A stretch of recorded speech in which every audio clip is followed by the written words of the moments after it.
এমন একটা মেয়ে খুঁজে বাইর করেন যার বাবা আপনার কাছে কিছু এক্সপেক্ট করে না, এবং তার সাথে কথা বলেন যে আমাকে জাস্ট মানে লোন হিসাবে আপনি আমার ভরণ পোষণের এটা করেন টিল আমি কর্মক্ষম হই, তারপরে আমি সব শোধ করে দিব। আপাতত আমার ওয়াইফ আপনার বাড়িতে থাকুক, আমি তারপরে আলাদা করবো। আমি আপনার কাছে যা আমি ফেভার নিচ্ছি সব আমি পে ব্যাক করবো ইন ক্যাশ বা এই হিসাবে করতে পারেন অ্যারেঞ্জমেন্ট। এটা জায়েজ না জায়েজ যে তা না, কি বলুন?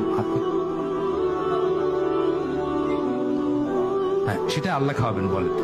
যে আপনি যে বাসায় চাকরানি রাখলে কি খাওয়ান? আমি তো বলছি, আমার একটা বইতে বলছি না যে আপনার বাসায় চাকরানি রাখলে একটা প্লেট পড়ে না, আমাদের বাসায় 2টা মহিলা খায়, খাওয়ার কোনো কন্ট্রাক্ট নাই, কিন্তু তারা কাজ কাম করে, রান্না করে, অটোমেটিক্যালি রান্নার পরে খায় যায়। তা আপনার নাহলে আরেকটা মহিলা খাবে, মনে করেন বাসায় একটা এক্সট্রা কামের মানুষ রাখছেন, এইভাবে বললেন আব্বারে যে আব্বা মনে করেন যে একটা কাজের মানুষ রাখছেন, একটা প্লেট পড়বে, এই তো আর কি খাবার, আর কি দরকার। বিয়েও করবেন ওরকম মেয়ে যে সেটা বুঝবে। সেদিন পয়লা দিনে এসে বলে আমার ড্রেসিং টেবিল কই, আমার আলনা কই, আমার এটা কই, ওটা কই, তাহলে আপনি মারা গেছে। তো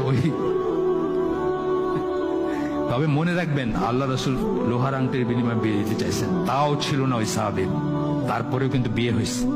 সুতরাং আমরা যে বলি নিজের পায়ে দাঁড়াক তারপরে, এটা সেই ব্যাপার না। তবে মহিলা রাজি হইতে হবে, ওনাকে ওরকম খুঁজে বাইর করতে হবে।